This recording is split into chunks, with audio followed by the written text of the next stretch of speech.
చూసారా, కాలం ఎంత వేగంగా తిరుగుతుందో. చదువు లేనివాడని మీరు చిన్న చూపు చూసిన మనిషి దగ్గరికి చదువుకున్న మీ భర్త కోసం ఉద్యోగం అడగడానికి వచ్చారు.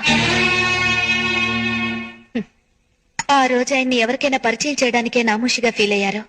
కానీ ఈ రోజు ఆయన పరిచయం కోసం ఎంతో మంది విఐపీలు ఎదురు చూస్తున్నారు. పని పాట లేని పల్లెటూరు బయటను అవమానించారు. ఆయన ఈ రోజు ఎంతమంది ఎంఏలకు ఎంబీఏలకు ఉద్యోగాలు ఇస్తున్నారో తెలుసా? నేను మిమ్మల్ని ఎత్తిపడవడం లేదు, ఎదుటి మనిషిని తక్కువగా అంచనా వేయడం తప్పని చెప్తున్నాను. సాధారణంగా ప్రతి మగాడి విజయం వెనక ఒక ఆడది ఉంటుందంటారు. కాని ప్రతి ఆడదాని విజయం వెనక ఒక మగాడు ఉంటాడని ఎవ్వరూ చెప్పలేదు. బట్ నేను చెప్తున్నాను, నా విజయం వెనక నా భర్త ఉన్నాడు. ఇప్పుడు చెప్పండి, నేను చదువుకున్న మూర్ఖురాలా లేక మీరు చదువుకున్న మూర్ఖురాలా? నా మాటలు మిమ్మల్ని గాయపరిస్తే నన్ను క్షమించండి.